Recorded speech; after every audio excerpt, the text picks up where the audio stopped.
Everyone, welcome back in your classes. So section in this video we are going to cover section 114 onwards. As in last video we have covered section 111, 112, 113, in which section 111 is talking about the some definitions. Section 112 is talking about the reciprocal arrangement in outside of the country, from India to outside of the country. And in section 113 is talking about the reciprocal arrangement from outside country to India. A letter of request, regarding letter of request, both the section 112 and 113 is talking about the letter of request. जो section 112 में India से बाहर letter of request भेजना, और section 113 out of country से India में भेजना. So section 114 we are going to cover, that is talking about the assistance in securing transfer of person. मतलब कि हम कैसे किसी पर्सन को ट्रांसफ़र करना है. अगर हमें किसी पर्सन आउट ऑफ कंट्री में किसी पर्सन ने ऑफेंस किया है और उसको हम कैसे बुलाएं. हमने लेटर ऑफ रिक्वेस्ट के बारे में तो पढ़ लिया, बट उसके बाद हम पढ़ने वाले हैं किससे कौन है, कौन पर्सन होगा जिससे हम बोलेंगे. तो इसमें यही लिखा है, where a court in India in relation to criminal matter desire that warrant for arrest. किसी पर्सन को अरेस्ट करना है, उसका वारंट. लेटर ऑफ रिक्वेस्ट में हमने क्या किया था, एक नोटिस इशू किया था, बट उसमें किसी भी चीज़ के लिए जनरल नॉलेज हमने यहाँ पढ़ा है, जनरल बस पढ़ा है. और यहाँ पे सेक्शन 114 में स्पेसिफिकली कह रहा है किस पर्सन से हम डायरेक्टली अप्रोच कर सकते हैं आउट ऑफ कंट्री. नहीं, हमें सेंट्रल गवर्नमेंट से बीच में बात करनी पड़ेगी. तो वही यहाँ बताया जा रहा है. किसी क्रिमिनल मैटर में अगर ऐसी ज़रूरत पड़ती है, किसी पर्सन को अरेस्ट करना है, ठीक है, उसको बुलाना है, किसी पर्सन के बारे में बात किया गया, किसी चीज़ के बारे में नहीं, पर्सन के बारे में बात किया गया यहाँ पे. इसलिए ये अलग सेक्शन है कि किसी पर्सन को अटेंड किया जाए, प्रोड्यूस किया जाए, प्रोड्यूस डॉक्यूमेंट, किसी डॉक्यूमेंट को प्रोड्यूस करना है. फिर किसी चीज़ को issued by it shall be executed in any place in contracting state. It shall be sent such warrant in duplicate to such form as the court, judge, magistrate throughout such authority as the central government by notification specify in the behalf of that the court, judge and magistrate as the case may be shall be caused to be same to be executed. कहीं ना कहीं section same ही कहीं ना कहीं बात कर रहा है. ये सेम वही बात है. जो जजेस हैं, जो भी अथॉरिटी है, लेटर ऑफ रिक्वेस्ट वही इशू करते हैं, वो आगे उस चीज़ को सेंड करवाएंगे सेम जैसे कि सेंट्रल गवर्नमेंट ने रूल बनाया है, उस रूल के अकॉर्डिंग उस दूसरे वाली कंट्री को. ठीक है, तो यहाँ पर डायरेक्टली नहीं भेजेंगे, बीच में सेंट्रल गवर्नमेंट आएगी, जो उनकी रूल्स हैं उसके अकॉर्डिंग जाएगा. डायरेक्ट वो नहीं भेज सकते अपने रूल के अकॉर्डिंग कोई भी जज और मजिस्ट्रेट. इसमें ये लिखा हुआ है, अगर हमें अरेस्ट के वारंट ऑफ अरेस्ट भेजना है तो उस प्रोसीजर में क्या होगा. If in the course of investigation, या फिर इंक्वायरी, जब इन्वेस्टिगेशन हो रहा है, जब इंक्वायरी हो रही है किसी भी ऑफेंस का, application is made by the investigation officer, या फिर किसी पर्सन से, सुपीरियर ऑफिसर होना चाहिए इन्वेस्टिगेशन ऑफिसर से, किसी पर्सन को अटेंडेंस के बारे में बात की गई, किसी पर्सन को बुलाना है क्योंकि वो इन्वेस्टिगेशन में ज़रूरी है उसका प्रेजेंट होना as a form of the evidence. तो अकॉर्डिंग टू द उस कॉन्ट्रैक्टिंग स्टेट से तो इन्वेस्टिगेशन ऑफिसर इंक्वायरी करेगी, और inquiry the court to satisfy that such attendance is require. Direct अगर हमें किसी भी आईओ को ज़रूरत पड़ती है एविडेंस के लिए किसी पर्सन का अटेंडेंस, तो वहाँ पे आईओ जो है या फिर उससे अबव जो ऑफिसर है वो प्रूव करेगा उस कोर्ट को, जो अपने ही कोर्ट के पास है, उस कोर्ट को, क्योंकि डायरेक्ट तो इशू नहीं कर सकती किसी चीज़ को, तो बीच में कोर्ट आती है, तो कोर्ट को प्रूव करेगा हाँ ज़रूरी है, रिक्वायरमेंट है, तभी हम बुला रहे हैं. तब वो कोर्ट आगे प्रोसीड करेगी एज द सेंट्रल गवर्नमेंट जैसे भी रूल बनाई है. ठीक है, उस दूसरे कोर्ट में अप्रोच करने के लिए आउट ऑफ कंट्री में अगर अप्रोच करना है तो कैसे अप्रोच करना है, वही सेम चीज़ पूरी लाइन में लिखी हुई है. Like warrant or duplicate against the said person to such court, जज or magistrate in such form as a central government notify. Same चीज़ लिखी है, इसको आप पढ़ सकते हो. नेक्स्ट थर्ड क्लॉज बोलता है, where a court in India in relation to a criminal matter has receive the warrant of arrest. अब देखो सेक्शन 112 में जो हमने पढ़ा था, चलो आपने ये पढ़ा 114 का ऊपर वाला जो क्लॉज था, और 113 में सेक्शन 114 का थर्ड क्लॉज सेम है। ये थर्ड क्लॉज ये बोला अगर हमने रिसीव किया है तो क्या करेंगे, किसी पर्सन को प्रोड्यूस करना है तो इन दैट कोर्ट बिहाफ और any other person investigating issue a court और जजमेंट मजिस्ट्रेट इन कॉन्ट्रैक्टिंग सेल सेम एग्जीक्यूट। मतलब कि अगर उस कंट्री से हमारे पास आया है तो हम उस चीज़ का एग्जीक्यूशन करवाना है तो सेम, इफ इन्वेस्टिगेट करना है किसी मैटर को, सेम करेंगे जैसे कि उस लोकल और जुडिक्शन में जो भी रूल्स हैं उसी के अकॉर्डिंग। और बट यहाँ पे भी सेंट्रल गवर्नमेंट का कंसेंट जरूरी है। Where a court in India in relation to a criminal matter has received the warrant of arrest of any person requiring him to attend produce a document or the things in that court or before any other investigating agency issued by the court, judge or magistrate in the contracting state, the same shall execute as it is the warrant received by it from another country in India for execution within the local limit। वही same चीज़ बनेगा, आपको पता है वही है। उसका execution वैसे ही करेगी वो कोर्ट जैसे कि अपने ही जुडिक्शन में कर रही हो, लोकल लिमिट में, चाहे कहीं से भी आया हो इंडिया के अंदर।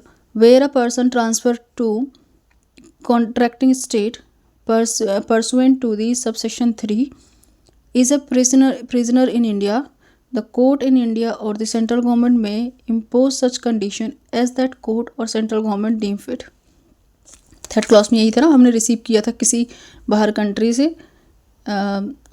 वारंट, तो यहाँ पे अगर हमने सपोज किसी पर्सन को पकड़ लिया है, फाइंड आउट कर लिया है जज ने, कोर्ट ने, तो उस पर्सन को जब हम ट्रांसफ़र करेंगे तो सेंट्रल गवर्नमेंट और जो रूल है, सेंट्रल गवर्नमेंट की जो रूल है उस कंडीशन के अकॉर्डिंग, या फिर कुछ कंडीशन अगर पुट करना है तो पुट कर सकते हैं as the central government deem fit. ठीक है, ट्रांसफ़र करने से पहले, एक कंट्री से दूसरी कंट्री भेजने से पहले कुछ कंडीशन अगर डालना है डाल सकते हैं by the central government as deem fit. Where the person transferred to India pursuant to subsection 1 or subsection 2 is a prisoner in contracting state। अभी हमने फोर्थ क्लास में क्या पढ़ा, वो क्या था, हमारे कंट्री में प्रिजनर था, उसको हमने बाहर भेजा क्योंकि सब क्लॉज 3 में उन्होंने हमसे वारंट हमारे पास भेजा था, उन्होंने बाहर कंट्री ने, कॉन्ट्रैक्टिंग कंट्री ने। फोर्थ क्लॉज में यही था, तो हम उसमें कुछ कंडीशन इम्पोज कर सकते हैं सेंट्रल गवर्नमेंट जैसे चाहे। फिफ्थ क्लॉज में ये बोला जो फर्स्ट और सेकंड क्लॉज था 114 का, जिसमें हमने भेजा था रिक्वेस्ट रिगार्डिंग, मतलब रिक्वेस्ट नहीं बोल सकते हम, वारंट भेजा था अरेस्ट के लिए किसी पर्सन और थिंग्स एनीथिंग के लिए। तो वहाँ पे अगर वो पर्सन, सपोज वही पर्सन जिसको हमने बुलाया है वो पर्सन वहाँ पर प्रिजनर है, तो क्या होगा, is a prisoner in contracting state, the court in India shall ensure that conditions subject to which the prisoner is transferred to India are complied with, and such prisoner shall kept in such custody subject to such condition as the central government direct in writing। अगर वो person India में आ रहा है तो जैसे उसके according कहा गया है, जो कंडीशन डाली गई है उसी कंडीशन के अकॉर्डिंग उस पर्सन को यहाँ पे रखा जाएगा, और सेंट्रल गवर्नमेंट ने जो राइटिंग में दिया है, जो चीज़ें दी हैं, जो कंडीशन इम्पोज की है, दोनों में ट्रीटीज़ होती हैं, बहुत सारी बातें होती हैं, ऐसे रखना वैसे रखना, जो भी चीज़ें हैं सेंट्रल गवर्नमेंट ने जैसे कही है उन बातों को मानते हुए इस कंट्री में भी रखा जाएगा वैसे ही। ठीक है, नेक्स्ट सेक्शन 115 आते हैं। यहाँ पे क्या करना है, assistance in relation to order of attachment और फॉरफीचर ऑफ प्रॉपर्टी। 114 में हमने ये पढ़ा किसी पर्सन का अरेस्ट वारंट, ठीक है, उसमें कौन कौन असिस्ट करेगा। सेक्शन 115 में हम पढ़ेंगे किसी प्रॉपर्टी का फॉरफीचर हुआ है या फिर अटैचमेंट हुआ है तो उसका क्या प्रोसीजर होगा, यहाँ पढ़ेंगे। Where a court in India has reasonable ground to believe that any property obtain by any person is derive or obtain directly indirectly by such person from commission of an offence, it will make an order to attachment और forfeiture of such property as may deem fit, provision of section 116 से 122 तक। 116 से लेकर 122 में जो भी provision दिए हैं उन प्रोविज़न के अकॉर्डिंग यहाँ पे फॉरफीचर अटैचमेंट होगा, ये डिक्लेरेशन है। जहाँ कोर्ट को ऐसा लगता है, कोई रीजनेबल ग्राउंड ऐसे बिलीव है, ऐसे कोई प्रॉपर्टी लगता है कि फॉरफिच करना चाहिए, ठीक है, क्योंकि वो डायरेक्टली इनडायरेक्टली किसी ऑफेंस से कॉन्टेक्टेड है।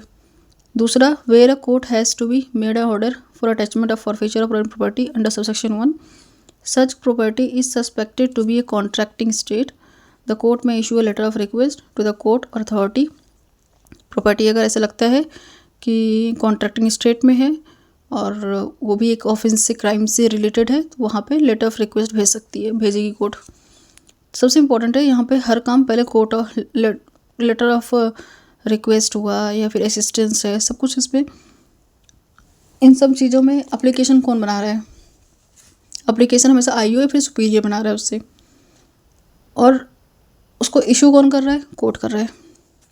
Where the letter of request is receive by the central government from the court or an authority in contracting state, same चीज़ वही, बाहर कंट्री से आई इंडिया में तो फिर क्या प्रोसीजर होगा, वही यहाँ पे बताया हुआ है।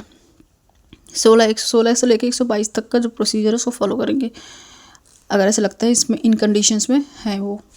Next come to the section 116। इसको मैं अगर देखूँ कितना बड़ा है, पहले देख लेती हूँ, है तो छोटा ही, पढ़ लेते हैं। सेक्शन 116 बोलता है आइडेंटिफाई करना है अनलॉफुल एक्वेंटेड प्रॉपर्टी। किसी के पास प्रॉपर्टी है जो अनलॉफुली ही है तो उसको आइडेंटिफाई करना है, उसकी पहचान करवानी है, तो सेक्शन 116 बात करता है। The court shall under subsection 1 on receipt of letter of request under section 3 of 115, 115 में थर्ड क्लॉज में, जिसमें था कि आउट ऑफ कंट्री से अगर हमें मिलता है कोई रिसिप्ट, या फिर सब क्लॉज 1 में बोल रहा है अगर हमने किसी और कंट्री में भेजा है, अनलॉफुल प्रॉपर्टीज़ हैं। Direct any police officer not below the rank of SI, यहाँ पे इम्पॉर्टेंट है, जब फॉरफीचर होता है उस टाइम हमें आईओ, यहाँ पे हमें सब इंस्पेक्टर की बात करते हैं, इससे पहले इन्वेस्टिगेशन ऑफिसर्स की बात कर रहे थे। जब हमें फॉरफीचर की बात होती है तो हम यहाँ पे सब इंस्पेक्टर के बारे में बात करते हैं। To take the all the necessary step to tracing and identify such property, उसको बोला जाएगा, कोर्ट उसको बोलेगी आइडेंटिफाई करो वो प्रॉपर्टी है कि नहीं है। अगर हमें ऐसा लगता है इंडिया में ही बाहर की कंट्री ने ऐसे कुछ ऐसा ऑर्डर दिया है, या फिर इंडिया में ऐसे कोई ऑफेंस ऐसा लगता है कि प्रॉपर्टी जो यूज़ हुई हैं उनका कोई पर्पस है तो। नेक्स्ट सब क्लॉज 2 में बोलता है the steps refer to subsection 1 may include any inquiry, investigation or survey in respect of any person or place or property or document, book, bank और पब्लिक फाइनेंस इंस्टीट्यूशन और other relevant matter. तो इसमें ये बोला जा रहा है कि इसके अंदर क्या क्या इंक्लूड होगा। जब हमने कहा कि कोई किसी चीज़ को, अनलॉफुल चीज़ों को हमें क्या करना है, जब्ती करनी है, तो क्या क्या चीज़ें उसके अंदर इंक्लूड है उसके बारे में बात किया गया है यहाँ पे। कोई पर्सन, कोई प्लेस, कोई प्रॉपर्टी है, कोई डॉक्यूमेंट है, ठीक है, कुछ भी चीज़ें हैं, वो सारी चीज़ें भी इसके अंदर रेलिवेंट मानी जाएगी।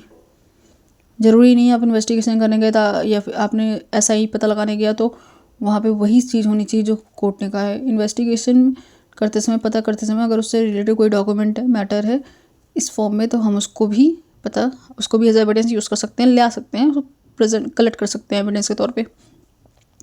एनी इंक्वायरी, इन्वेस्टिगेशन और सर्वे रेफर टू एंड सबसेक्शन, इस वाले 2 में, shall be carried out by the officer mentioned in subsection 1 in according with the such direction issued by the said court in this way। तो जो sub clause 1 में बताया गया ऐसा ही करेंगे, या फिर जिसको अथॉरिटी को दिया गया है इन्वेस्टिगेट करने के लिए वही इन्वेस्टिगेशन करेगा, वही इंक्वायरी करेगा, वही सर्वे करेगा as the court said. Section 117 हम पढ़ेंगे seize and attachment of property, और सेक्शन 118 है management of property seize in forfeiture under this chapter. मैं पढ़ाऊँ, इसको पढ़ा दूँगी, चलो नेक्स्ट वीडियो में ख़त्म हो जाएगा।